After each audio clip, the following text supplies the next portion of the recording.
आइए अगला पॉइंट, किन्हीं का कोई क्वेश्चन हो तो शंका समाधान हेतु यहाँ रख सकते हैं।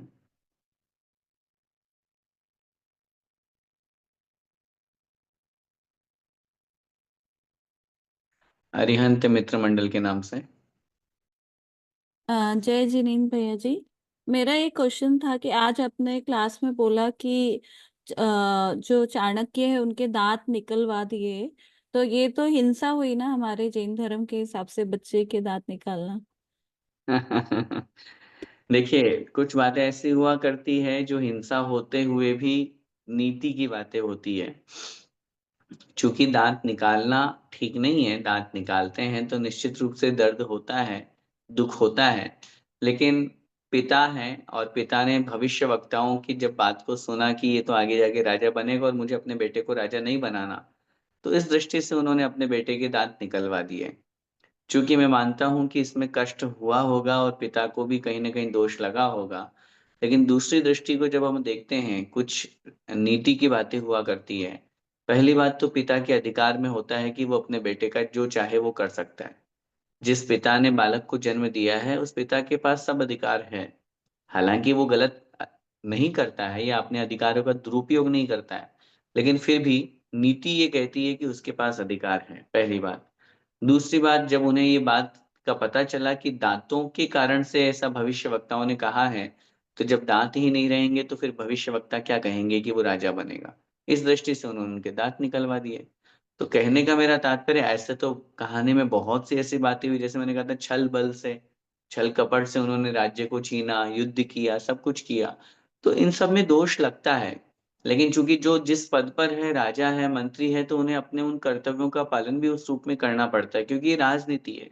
और यहीं पर हम धर्म नीति की बात करेंगे तो सब कुछ पाप कषायों को त्याग करके, छोड़ करके, और अपने आप में खुश रहना, लीन रहना, शांत रहना। लेकिन यहाँ तो राजनीति है, समाज की दृष्टि की बात है। इस दृष्टि से उन्होंने जो किया वो उस समय उनकी दृष्टि से उचित रहा। हमें भले ही हिंसा या पाप लग रहा है, लेकिन उनकी दृष्टि से वो ठीक था। ठीक है, जय जिनेन्द्र भैया जी। जी चलो। जी।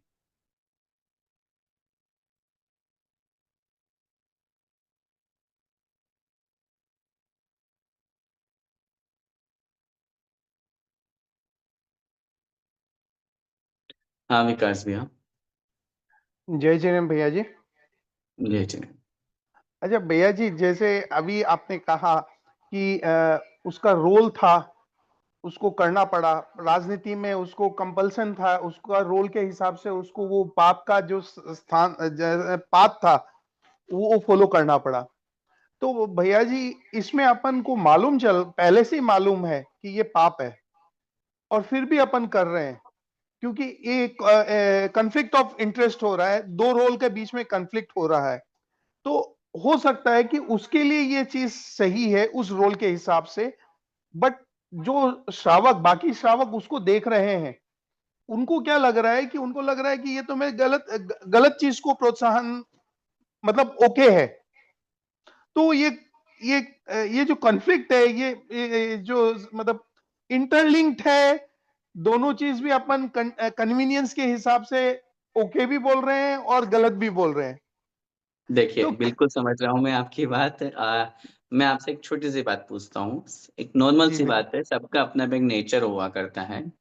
जी भैया जी। हम पहले के जमाने की बात करें या वर्तमान समय में भी हम कह सकते हैं। जैसे दो एग्जांपल मैं आपको दूंगा। दो परिवार है, एक परिवार में दो भाइयों में इतना प्रेम है कि बड़ा भाई कह रहा है मुझे ये चाहिए, छोटा भाई कह रहा है हाँ भाई ले लो, कोई दिक्कत नहीं है, आप मेरे बड़े भाई हो, पिता के समान हो, इसलिए मुझे कोई आपत्ति नहीं है, आप जो कहोगे वो मैं हिस्सा देने के लिए तैयार हूँ।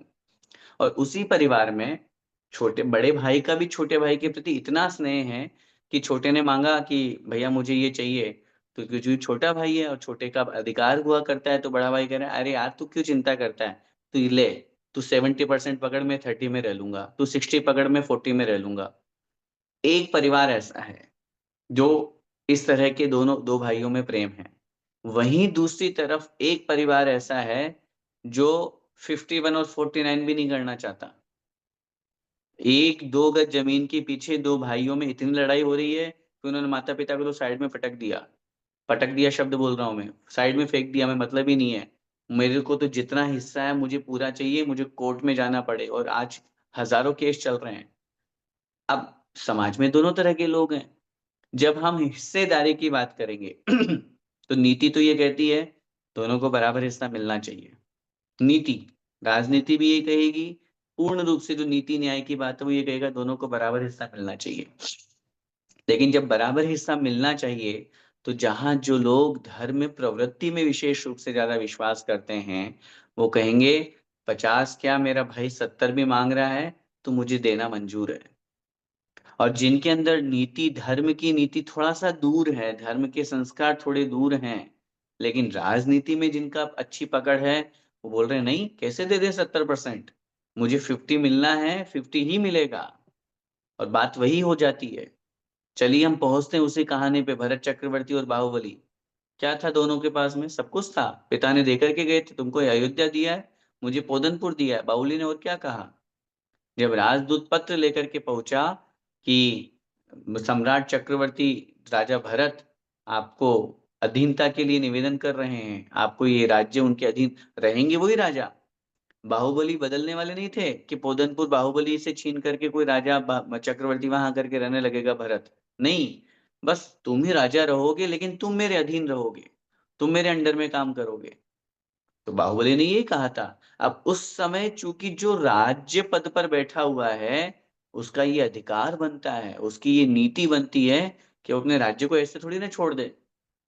एक बार मुझे किसी प्रसंग में, जब बहुत समय युद्ध चल रहा था या कश्मीर की बहुत बातें हो रही थी, मैं बैठे हुए थे हम लोग विद्वानों के बीच में, 2-4 लोगों के बीच में, तो हमने कहा अरे इतना लफड़ा, इतनी हिंसा होती है, कितना मांग रहा है पाकिस्तान कश्मीर को? जितना है उसमें से आधा आधा, आधा उसको दे दो, आधा अपन रख लें। तो एक व्यक्ति ने कहा, बहुत पहले कोई लेखक या महान विचारक चिंतक हुए, उन्होंने कहा कि ये सोच रखने वाले जो लोग हैं, ये धर्म के दृष्टि से सोच रखने वाले लोग हैं कि चलो सामंजस्य बैठ जाए, दोनों के बीच में समानता हो जाए, काहे को फालतू में युद्ध लड़ें।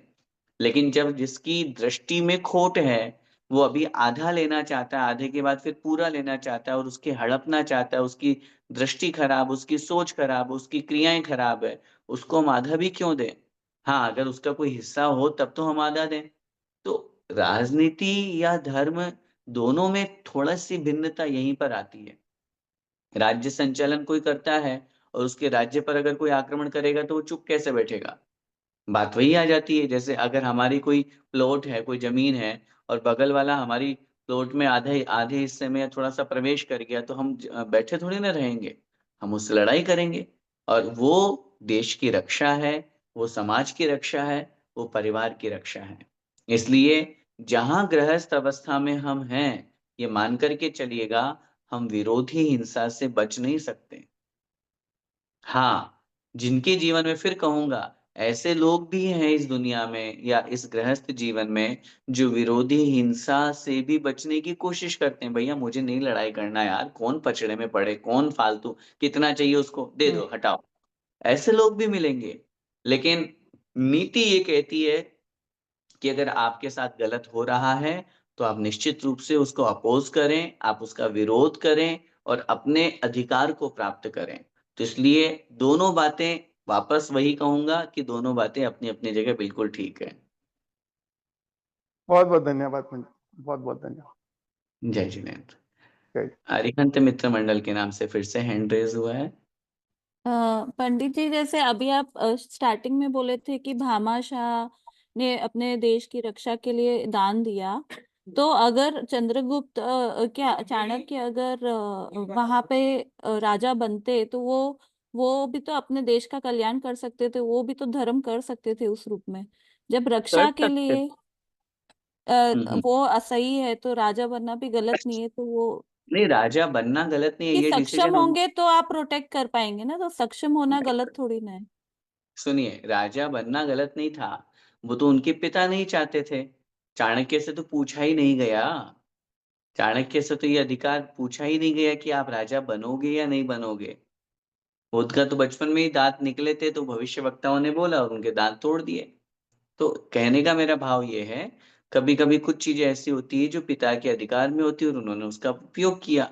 राजा बन सकते थे, लेकिन राजा बनने का योग नहीं बना उनका, पहले था वो हट गया, पुण्य परिवर्तित हो गया, कमजोर रह गया पुण्य। तो सिद्धांत की अपेक्षा से भी उस बात को अपन समझेंगे, और जहां जिसके लिए जो, अब जैसे उन बालकों के बीच में उनको वो अत्यंत आकर्षित लगा, प्रभावी लगा, जाकर के देखा सामुद्रिक शास्त्र के लक्षण के अनुसार उसमें राजा बनने के योग बनते हैं। और होता है ऐसा, बहुत बार होता है कि किसी किसी की कुंडली में राजयोग होता है और किसी के में नहीं होता, और जबरदस्ती बन जाए तो 3 दिन में वापस नीचे आ जाता है। तो ये स्थितियां बना करती है। तो जिसके साथ जो योग संयोग होते हैं वो उस रूप में परिवर्तित बन हो जाते हैं। धन्यवाद। जय जगन्नाथ।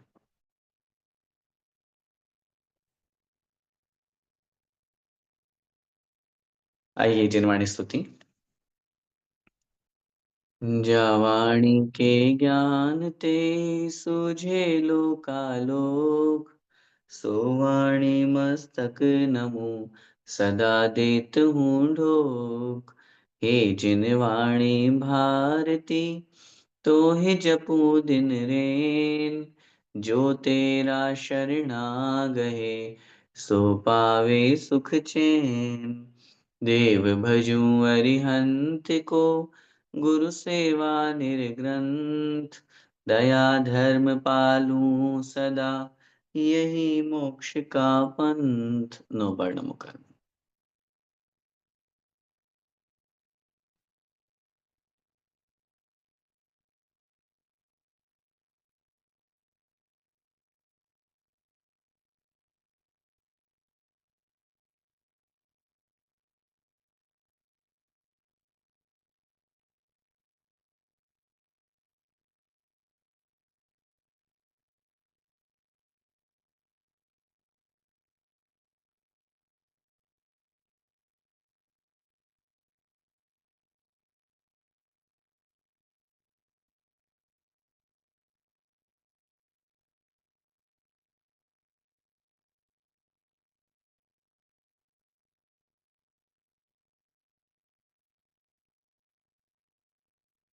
द्वादशांग में जिनवाणी माता की जय। संत शिरोमणि आचार्य भगवंत 108 श्री विद्यासागर जी महामुनिराज की जय। जय परम पूज्य गुरुदेव निर्यापक श्रवण मुनि पुंगव श्री सुधा सागर जी महाराज की जी जय। जय जय उपस्थित जय समस्त महामुनिराजों की जय। की जय जय सभी को जय जय जिनेन्द्र। जिनेन्द्र जय जय जिनेन्द्र, जिनेन्द्र। जय जय। जिनेन्द्र। जय जिनेन्द्र।